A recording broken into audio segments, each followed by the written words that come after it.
भांजा है। हाँ,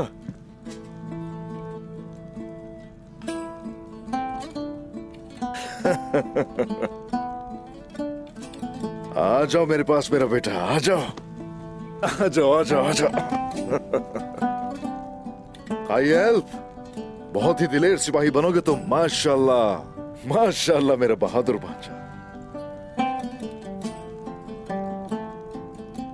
हाय माशाल्लाह,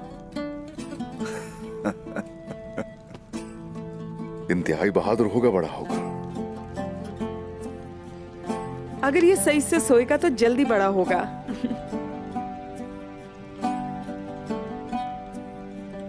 तुमने अभी क्या सुना चरकुताई? तुमने कहा वो सोएगा? हाँ, तो फिर सोया क्यों नहीं?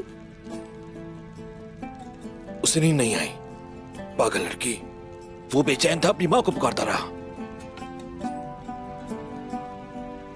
माशाल्लाह मेरा बेटा, माशाल्लाह।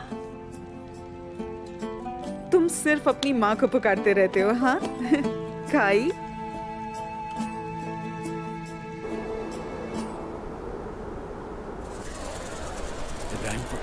क्या हाल है? बिल्कुल सही सर। जनाब इस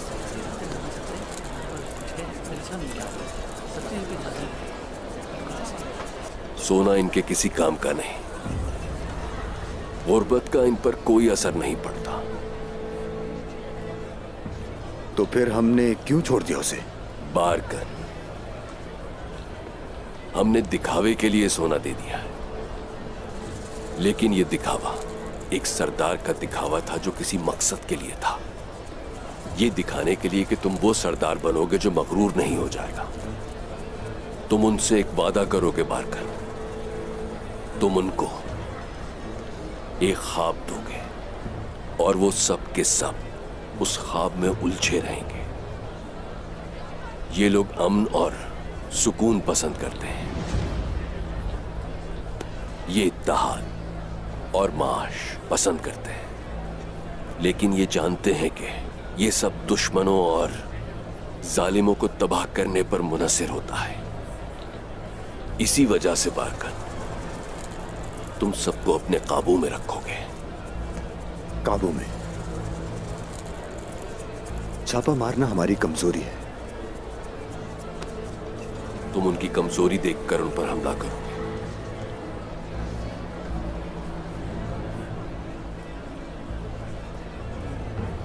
ऐसा लगता है कि बारकन किसी का पीछा कर रहा है। वो फकिया से ऐसी क्या बात कर रहा है? वो क्या करने जा रहे हैं यही जानने के लिए हमने उन पर नजर रखी हुई है। हम आखिरकार जान देंगे।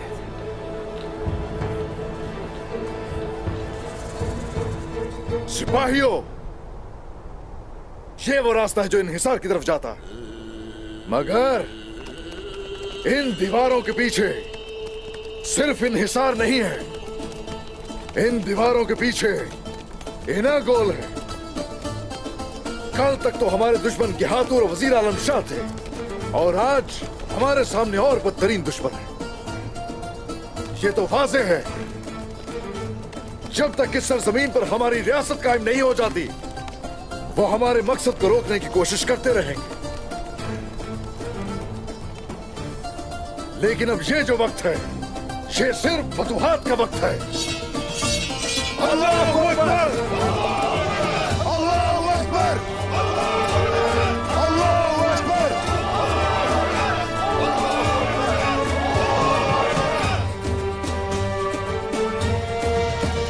या या आ जाओ, आ जाओ,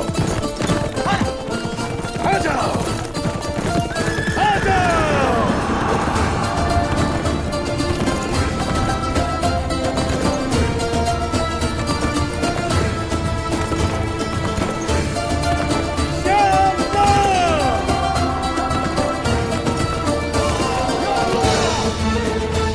बारकन साहब, आप यहाँ हैं? सेल्वी खातून भी यहाँ हैं, तो फिर उमर साहब की बेटी मलहून खातून क्यों नहीं है? मालहून खातून आराम कर रही हैं। अगर उनके लिए मुनासिब हुआ तो हमारे दरमियान जरूर शामिल होंगी। उनकी मौजूदगी के बगैर ही सरदार मुंतखब कर लेंगे। उनकी भतीजी यहाँ मौजूद है। क्या ये काफी नहीं है?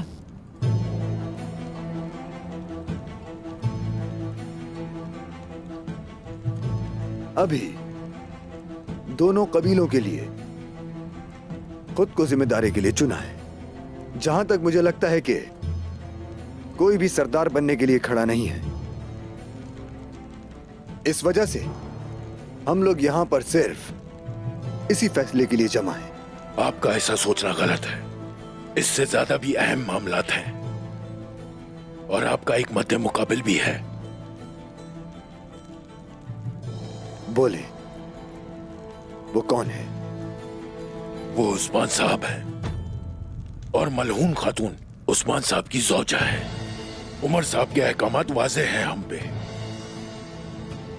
इसलिए बारकन साहब केजल कबीले के सरदार के तौर पर हम हमेशा उस्मान साहब के ताबे रहेंगे।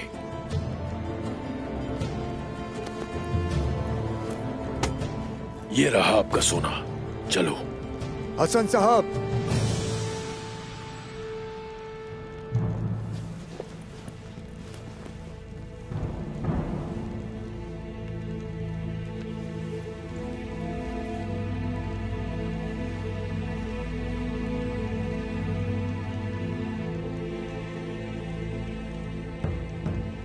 क्या आप मुझसे डरते हैं?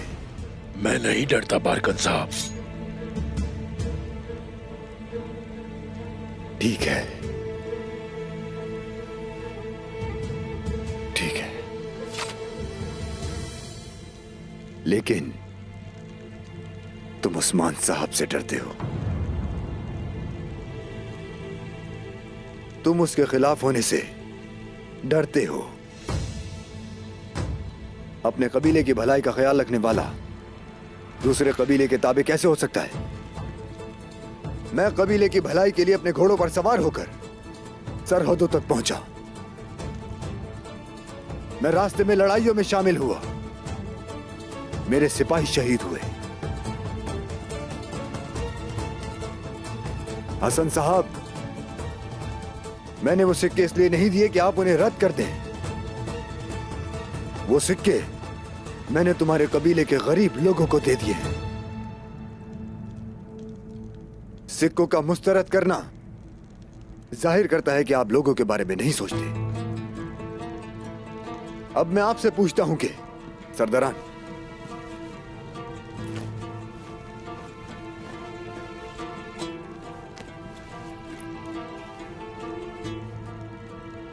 क्या आप उस्मान साहब को चाहते हैं जो अपने इर्द गिर्द के लोगों की हिफाजत भी ना कर सके?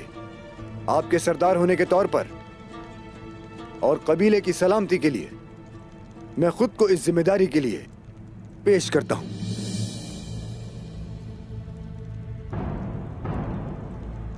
अपनी राय बताइए। हम बारकन साहब के साथ हैं। मैं भी बारकन साहब के साथ हूं। मैं भी बारकन साहब के साथ हूं। हसन साहब, बारकन साहब एवाज साहब के होने वाले दामाद हैं। उनकी बात दुरुस्त है। मैं भी इन्हीं के साथ हूं। शुक्रिया।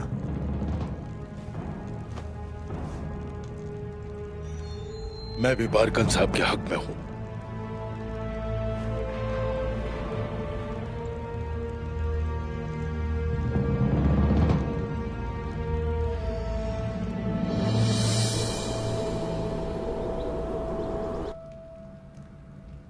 मुझे आपकी बहन का अफसोस है तकफुर कोशिश, लेकिन एक तुर्क से शादी करके वो अपना अंजाम खुद ले गई। मैं अपनी बहन मारी का बदला ले चुका हूं। गवर्नर मैथ्यूस, उस्मान के भाई को मैंने जहन्नुम में भेज दिया जहां उसका जाने का हक था। लेकिन अगर आपने दोबारा मुझसे इस किस्म की बात की तो मैं शायद अपने गुस्से पर काबू ना कर पाऊं। ठीक है, अब तुम मुतमईन हो जाओ। जहां तक मेरे मुतमईन होने की बात है तो मुझे एक एक करके तमाम तुर्कों को मारना होगा, और ये सब मुझे कैसे करना है ये मैं बहुत अच्छी तरह जानता हूं। कुछ ही देर में तुर्गुत यहां पहुंचने वाला है। बदले की आग उसके दिल में भी उतनी ही है जितनी मेरे। लेकिन उसके सामने इस तरह की कोई बात नहीं करना गवर्नर। मैं अपने किले में हमेशा एहतियात से ही बात करता हूं, कोशिश जिस तरह मैं अपने इत्तेहादियों से करता हूं।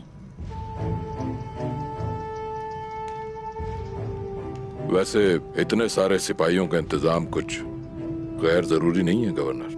मैं तुर्क की मेजबानी कर रहा हूं, यह भी काफी नहीं।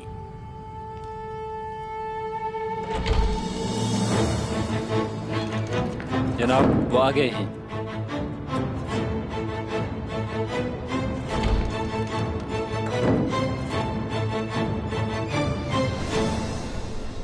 सरदारी मुबारक हो आपको बारकन साहब।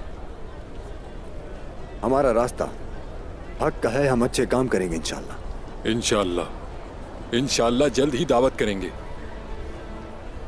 मैं सरदार के तौर पर चुना गया, लेकिन मैं उस्मान साहब के खिलाफ नहीं हूं। जब इन मुसीबतों से छुटकारा पाएंगे तो हम अपनी ईद मनाएंगे और मुस्तकबिल पर तवज्जो मरकूज करेंगे।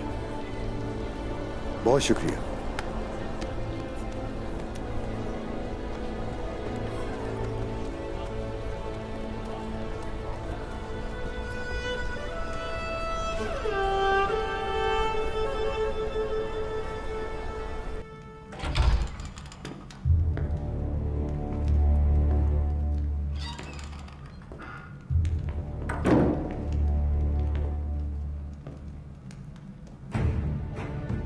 तुर्गुत, ये गवर्नर मैथ्यूस हैं जिनके बारे में मैंने तुम्हें बताया था। तुम पहले तुर्क हो जो मेरे किले में खाना खाएगा।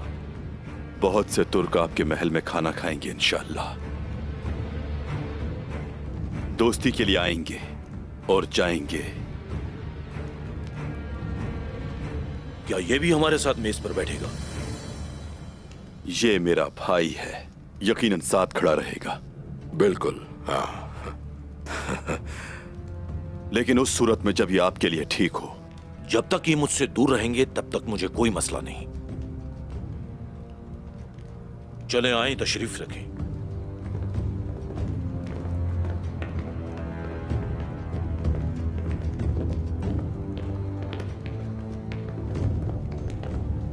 तेकफुर कोशिश के सिपाही हूं, आपने देर कर दी है। हम तेकफुर कोशिश के अहकामात पर अमल कर रहे थे। यहीं इंतजार करें।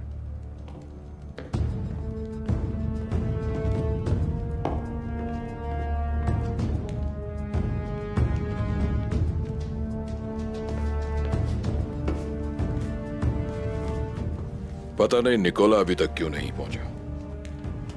निकोला आमतौर पर देर नहीं करता, थोड़ा और इंतजार कर लेते हैं।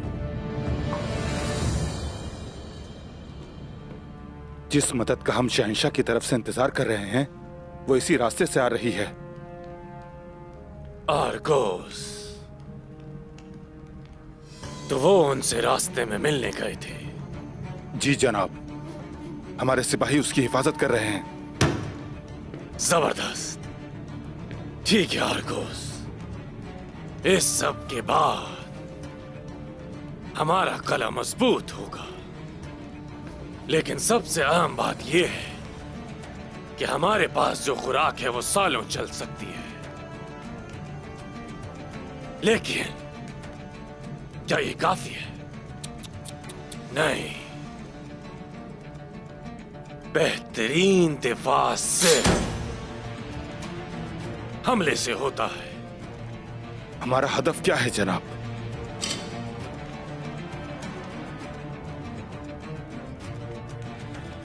सिपाहियों को तैयार करो, हम हमला करेंगे। जैसे आपका हुक्म जनाब।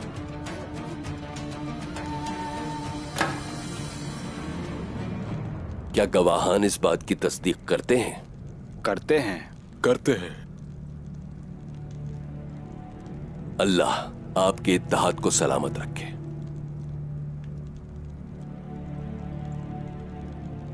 या अल्लाह, हमने इस जोड़े के इत्तेहाद का बगौर मुशाहिदा किया है, आप इसे कबूल करें। अल्लाह इस शादी में बरकत डाले। आमीन। आमीन। आप इस जोड़े को बरकरार रखें, खुश, अमीर और इंतहाई मुस्तहकम बनाकर। आमीन। आमीन। अल्लाह आप इनकी हिफाजत फरमाए, नफरत, और तमाम मुश्किलात से। आमीन।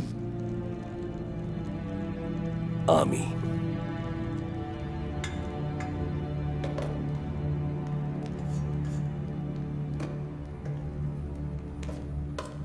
देख फुरकोसिस, मुझे उम्मीद है तुम मुझे उस्मान से बचाओगे। गवर्नर मैथ्यूस, पता नहीं आप उस्मान को इतनी अहमियत क्यों देते हैं। कोशिश ठीक कहते हैं। उस्मान अपनी जिंदगी बर्बाद कर रहा है एक बेकार ख्वाब के लिए। हमारी दोस्ती के लिए हम एक हैं आज से।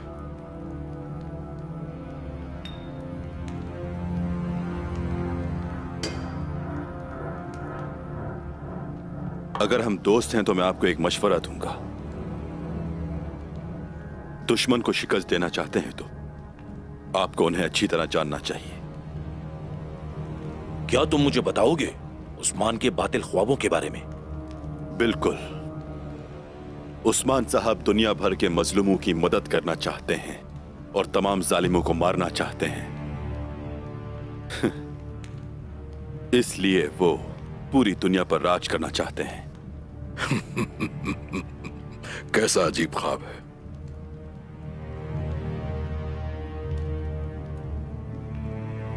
क्या आप जालिमों में से हैं? आपके लोग खुश नहीं हैं? आप बहुत ही ज्यादा जजिया लेते हैं। लोग मेरे असूल जानते हैं, आपको फिक्र करने की जरूरत नहीं तुर्गत साहब। क्योंकि आप इस तरह सोचते हैं। इसका ताल्लुक उस्मान साहब से है। अस्सलामु अलैकुम।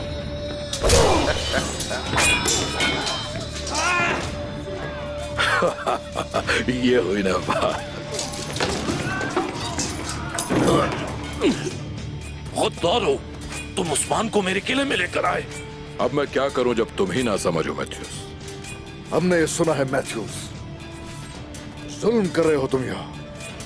इंसाफ के साथ हुकूमत नहीं कर सके, इसलिए हम यहां अपनी इंसाफ की तलवार इस्तेमाल करेंगे। अब इन हिसार का ताल्लुक काइयों से, तुर्कों से और इस्लाम से होगा।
खजाने से यहाँ की आवाम को सब कुछ बांट दिया जाए तुर्गुत साहब। जिसका जो हक है उसे अदा किया जाए।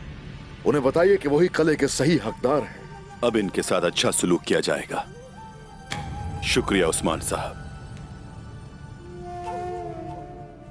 अब क्या हुक्म है? अनाकोल का वक्त आ गया क्या उस्मान साहब? निकोला ने एहतियाती तदाबीर इख्तियार की होंगी। ये नगोल फतह करना आसान नहीं है, लेकिन हम फिर भी उसे हासिल करेंगे। जो कुछ भी यहां खजाने में है हमारे सिपाहियों को भी दिया जाए। हमारे सिपाही यकीनन खुश होंगे इससे, बुलंद होंगे इनके हौसले फतह हासिल करने के लिए। शुक्रिया हुजूर। अब हम फतह करेंगे नगोल को। अल्लाहू अकबर।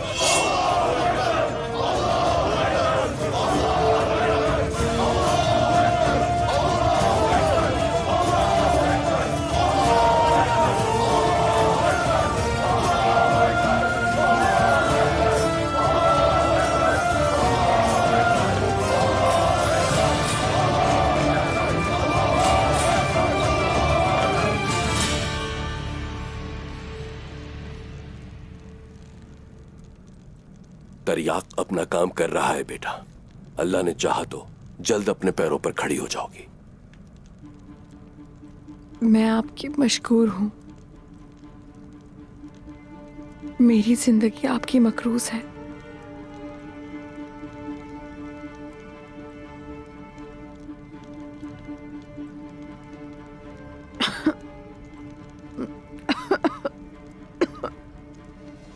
हेलो जो, क्या मुझे तुम थोड़ा सा पानी पिला दोगी? पानी खत्म हो गया है, मैं लेकर आती हूँ।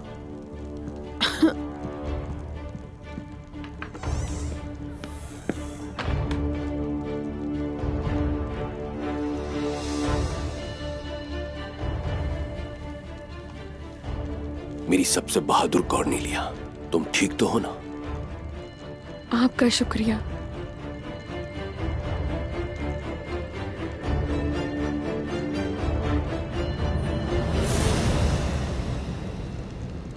अलजा, तुम मेरे साथ आओ।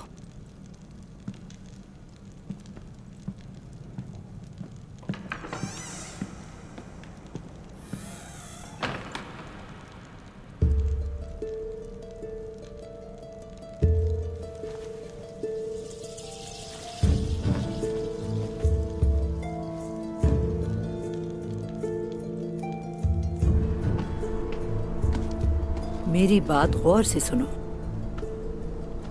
तुम अपनी नजरें हर वक्त कॉर्नेलिया पर रखो।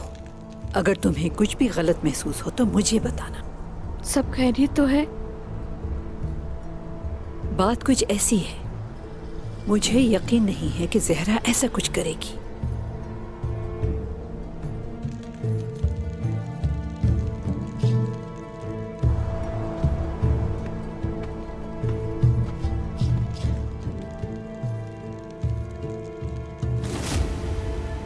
मगर सलजान खातून को अभी भी मुझ पर शक हो रहा है।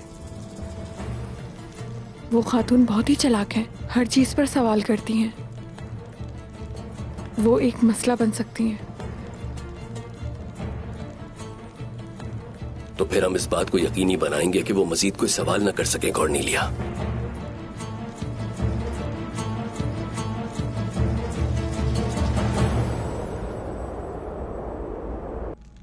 जो सोना आपको बारकन साहब ने दिया, उसने आपका इरादा बदल दिया हसन साहब, बताइए।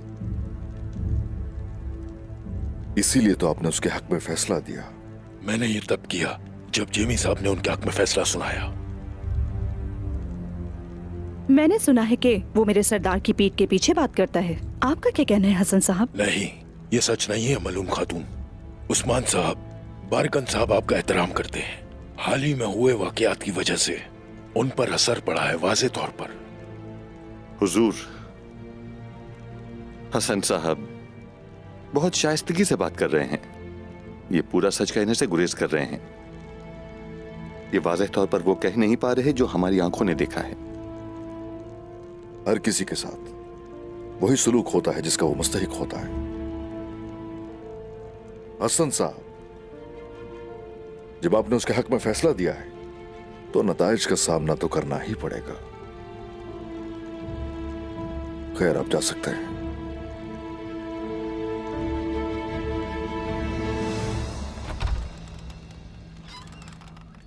हसन साहब ने मजबूरी में बारकन के हक में फैसला दिया। वो हम में से ही हैं। हिफाजत करो उनकी। जो आपका हुक्म हुजूर।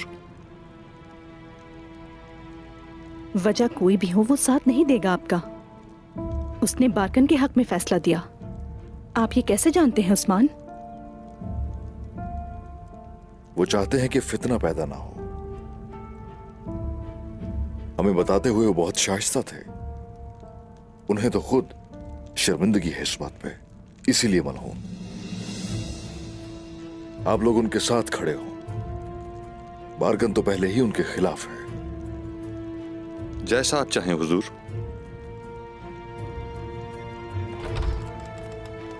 इब्राहिम फकी, बहुत जल्द तुम तक पहुंच जाऊंगा।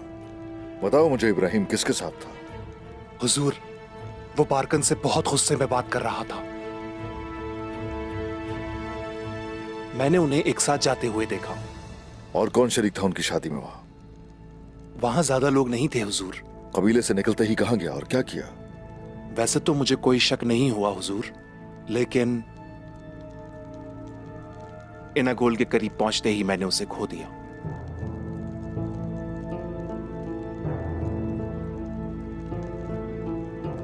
इब्राहिम फाकी, आखिर तुम चाहते क्या हो? यहां तक कि मेरे सिपाहियों की नजरों से भी ओझल हो गया।